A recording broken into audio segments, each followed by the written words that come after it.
Merci Maria Kodama d'être avec nous. Le premier nom que j'ai envie de vous soumettre est celui-ci, Jorge Francisco Luis Borges Acevedo. Bon, d'abord je veux remercier pour m'avoir appelé pour ce programme. Et Jorge Luis Francisco Luis Borges Acevedo est la moitié de mon âme. C'est la moitié de mon âme, de mi alma. Vous avez été son épouse, sa compagne, jusqu'à l'année 1986, ouais. Où il meurt à Genève. Le deuxième mot que je vous propose, c'est amour. Amour, c'est lui. C'est pas compliqué. Pour moi, c'est lui. Et c'était toute la vie qu'on a partagée ensemble, de mon adolescence jusqu'à maintenant, qu'il a disparu en 86, alors c'est longtemps, mais je l'appartiens aussi, et lui à moi. Vous l'avez découvert à 16 ans? À 16 ans, oui.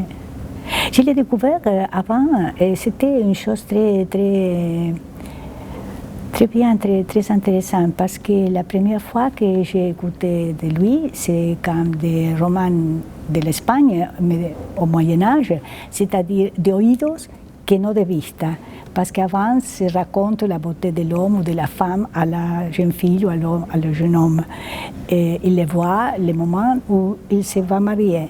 Mais alors, la première fois, c'était quand j'avais 5 ans, et selon les psychanalystes, c'est le premier amour de la vie de chacun, le plus fort. Et alors, j'écoutais, et j'avais un professeur qui doit m'enseigner l'anglais, et qui vraiment, elle n'a pas enseigné l'anglais. Elle me lisait en anglais ce qu'elle était en train de lire, et m'expliquait, comme un résumé en espagnol, ce que ça signifie. Et alors, entre ces choses qu'elle a lues, c'était les 2 poèmes anglais que Borges avait dédiés à une femme de laquelle il était amoureuse, année devant que mes parents se connaissent. Et alors, dans un de ces poèmes, les 2 poèmes anglais, et c'est les 2 seuls qu'il a écrits dans ces langues, parce que c'est la langue qu'il parlait avec cette femme. Et il y a une chose qui m'a frappée, parce qu'il disait qu'il donne à cet amour sa solitude et el hambre, femme, non? De son corazon. Et pour moi, l'hambre, j'étais tout petite, 5 ans, c'est l'estomac, c'est-à-dire je veux manger quelque chose. Et je ne comprends pas ce que c'est l'hambre de mi corazon, l'âme de le cœur. Et alors le professeur me disait, bon, tu vas comprendre ça quand tu grandis, et la femme de le cœur, c'est l'hambre de mi corazon, et l'hambre del corazon, c'est l'amour. Et tu vas comprendre quand tu grandis.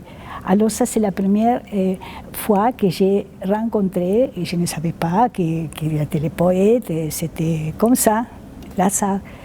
Et alors c'était, oui. Mot suivant est rêve. Qu'est-ce que c'est pour moi le rêve?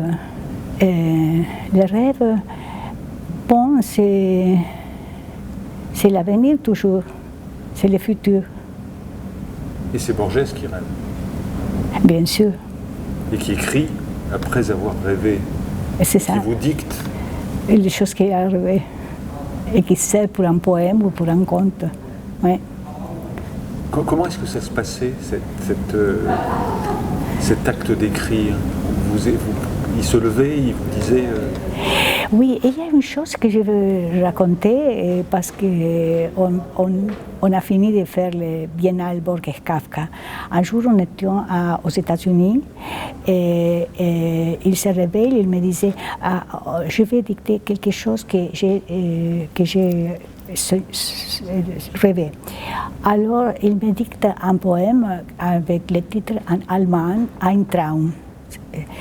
Et alors, c'est un poème qui est Kafka, c'est le protagoniste, un très bref poème. Et alors, il corrigeait tout le temps. Et après de différentes éditions, il n'a jamais fait la correction de ce poème. Alors un jour, j'étais très intriguée et je peux plus. Et j'ai dit, mais écoute, pourquoi ne corriger ce poème? Il dit, ah, je ne peux pas, parce que c'est Kafka qui m'a dicté ça dans mon rêve.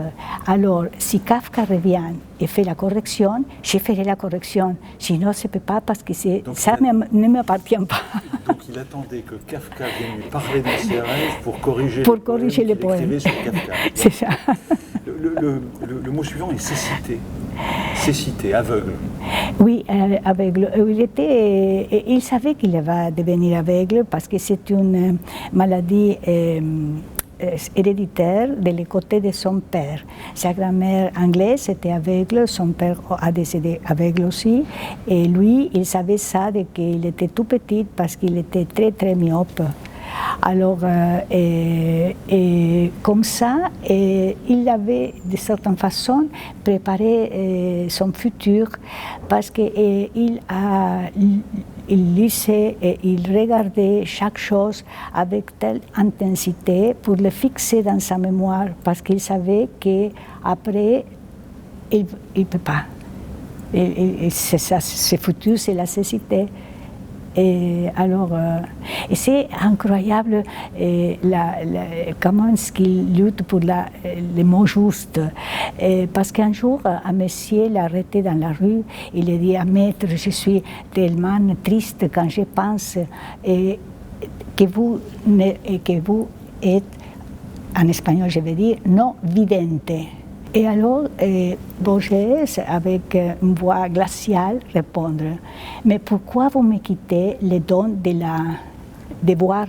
Vidente, c'est la personne qui peut voir le futur, les choses. Pourquoi me quittez-vous le don?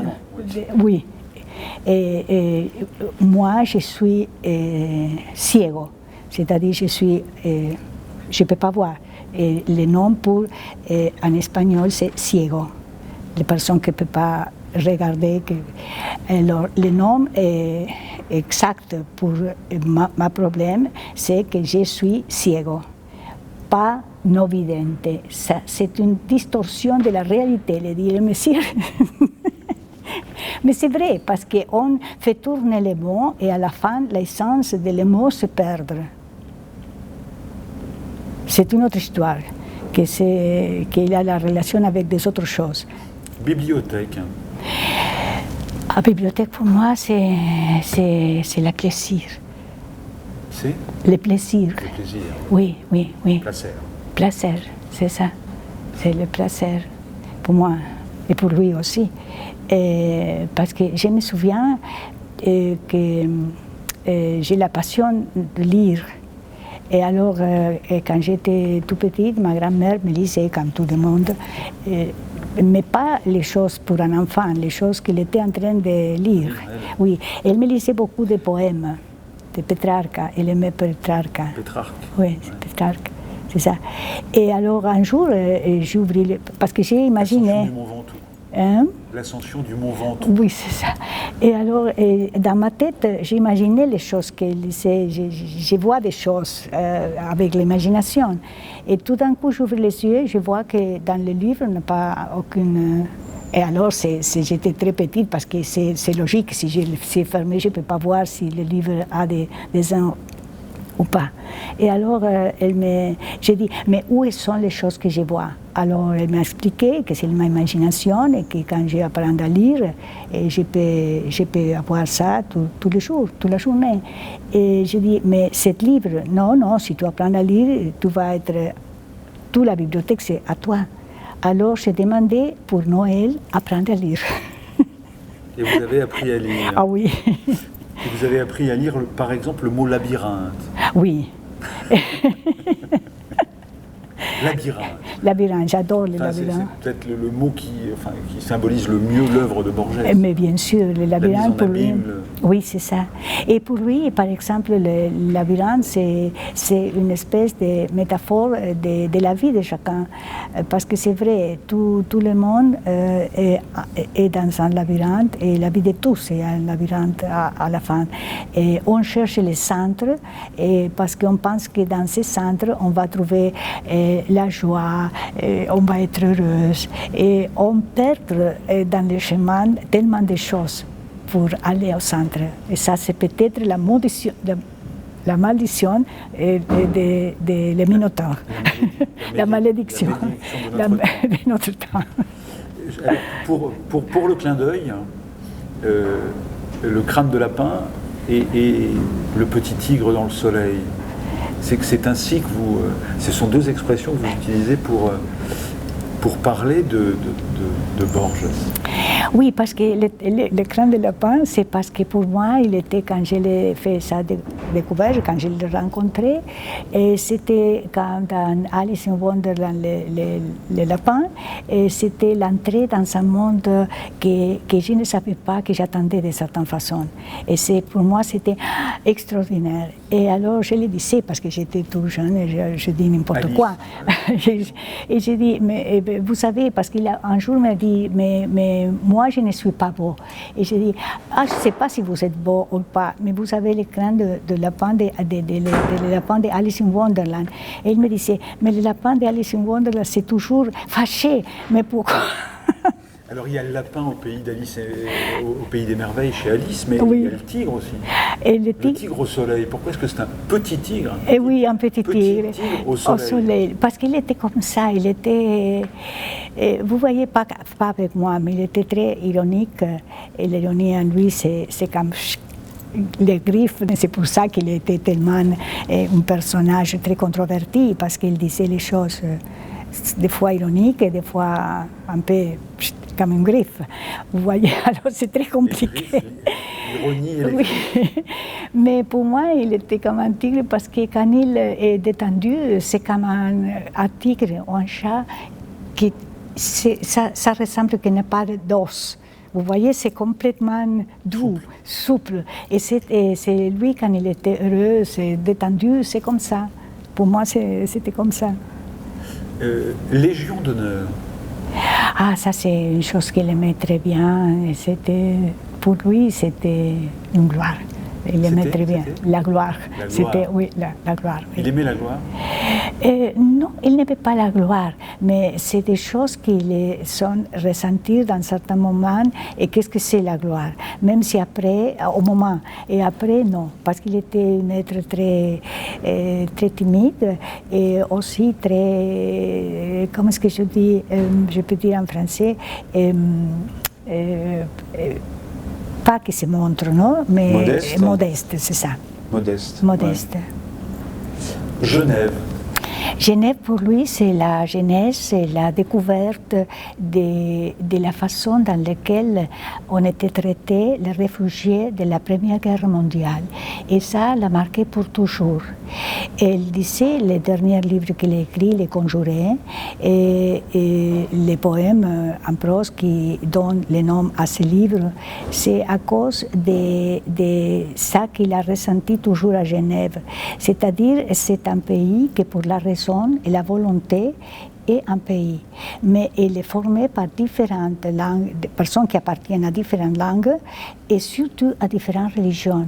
Mais quand même, ils sont par la raison fait un pays. La raison qui fait nation. Et c'est ça.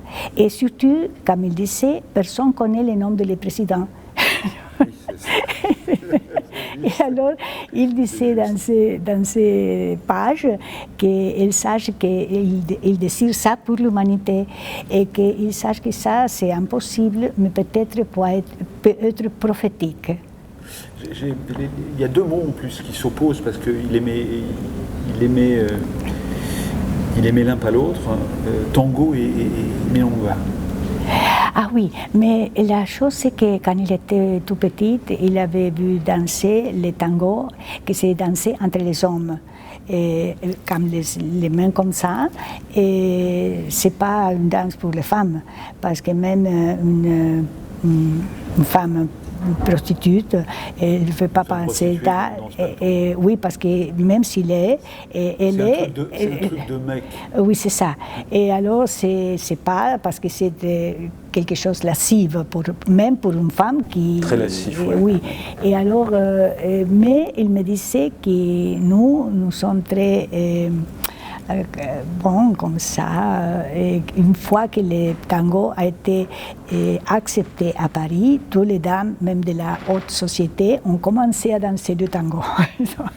Mais il aimait les vieux tangos, les tangos qui n'ont pas de lettres.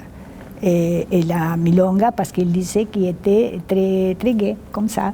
Et c'est quelque chose d'amusant, de divertissant. Et ouvrier, en plus, il y a une mémoire ouvrière dans la milonga. Oui, il aimait ça, et pour le rythme, oui. Papillon, mariposa. Mariposa. Mariposa, je ne sais pas. Mariposa. Je ne sais pas. Je ne sais pas, qu'est-ce qui me semble quelque chose de très éphémère et triste. Oui, c'est ça. Il y avait de la tristesse chez Borges? Non, et des fois, comme tout le monde, si quelque chose de mauvais arrive, et alors oui, et le remords, quand le poème El Remordimiento, non, et qu'il écrit 3 jours après que sa mère a décédé. Alors ça, il était triste. Et il me disait toujours qu'après, tout le monde l'arrête dans la rue et il récite des poèmes. Et il me disait, mais j'écris des centaines de poèmes et tout le monde, vous voyez, ça se souvient de ça, que c'est sentimental et llorón, il pleure comme une lettre de tango. J'ai encore deux expressions. La première, c'est une formule qu'il écrit, je crois, plutôt vers la fin de sa vie. Et il dit ceci: nous ne pouvons donner que ce qui déjà appartient aux autres. Nous ne pouvons donner que ce qui déjà appartient aux autres. Oui, mais ça, c'est de certaine façon, c'est dans les 10 mandamientos. C'est-à-dire, quand dans les mandamientos de la loi chrétienne, il disait aimer ta proche comme toi-même. Comme toi-même. C'est-à-dire, si on n'a pas l'amour, on ne peut pas donner à les autres, on ne peut pas expandir, partager ça, si on n'a pas ça dans soi-même. Et alors, ça, c'est l'histoire. On ne peut pas donner quelque chose qui déjà appartient à l'autre parce qu'on est ouverte et on donne les choses qu'on a de plus aimées. Maria Kodama, une dernière proposition, c'est découvrir. Découvrir pourquoi? Parce que je me dis aujourd'hui, Borges est mort en 86. Aujourd'hui, vous êtes à la tête d'une fondation qui protège son œuvre, oui. En tout cas qui protège son œuvre. Et quelqu'un qui arriverait sur cet auteur aujourd'hui, qui aurait à le découvrir, quelqu'un de 16 ans, comme vous avez découvert, mais un peu plus tôt, quand petite vous avez découvert Borges, s'il y avait et c'est là l'expression que je vous propose, conseil de lecture. Comment est-ce qu'on, quand on est petit, quand on est petit, quand on est adolescent, comment est-ce qu'on entre chez Borges? Mais je pense qu'on entre, pas seulement sur Borges, mais avec la musique en général, et surtout avec Borges. C'est-à-dire, c'est pas à travers, au début, on parle de quelqu'un qui n'a jamais lu, non? Sinon, c'est une autre histoire. Mais je pense que la gens doit entrer par l'émotion. S'il y a quelque chose qui ne provoque pas émotion, alors c'est inutile. Et je vais vous raconter, par exemple, l'histoire de comment j'ai lu pour la première fois Les Ruines circulaires, qui aujourd'hui c'est mon conte préféré, et je ne savais pas, je n'ai compris absolument rien. Mais vous n'avez rien compris? Rien compris. Oui, parce que j'avais 11 ans quand je l'ai lu, 10-11 ans. Alors c'est impossible. Mais j'ai lu la première phrase, Nadie lo vio desembarcar en la unánime noche. Et alors j'ai dit, mais qu'est-ce que c'est? Comment on traduit? Personne l'a vu sortir d'un bateau, désembarquer dans la nuit unanime. Unanime, c'est débarquer dans la nuit unanime. Alors je dis, mais qu'est-ce que c'est ça, qu'est-ce que ça signifie? Et j'ai lu tout et je ne comprends rien. Mais j'ai senti la... Personne ne l'avait débarqué dans la nuit anonyme. C'est ça, c'est ça. Et alors on a... Bon, et j'étais ravie pour toute l'émotion, la sensation que ces choses que je ne comprends intellectuellement, je sente. Et des années après, j'ai lu, quand j'avais dit, un entretien entre Borges et Vittorio Campo. Et Vittorio Campo demande, elle raconte les photos, il y a des photos, et alors il dit à quelle chose appartient chaque photo. Et alors il disait, bon, si le jardin est dans la droite et l'autre, l'escalier à gauche, c'est la maison de la calle Anchorena, en Buenos Aires, et dans laquelle, oui, dans laquelle j'ai écrit le conte Les ruines circulaires. Jamais, avant ou après, j'ai vécu la création d'un conte avec l'intensité avec laquelle j'écris ces contes. Tout le monde était imaginaire pour moi, la bibliothèque, les amis, les dîners. Et la seule chose que je veux, c'est arriver à la maison pour écrire ces contes. Et je pense que c'est cette intensité qu'il m'a transmettre à travers les contes, parce que c'est comme la musique, même si je ne comprends pas rien à ce moment-là. J'ai bien compris que votre dernier mot était musique. Merci beaucoup. Merci à vous. Merci à vous, Maria. Merci.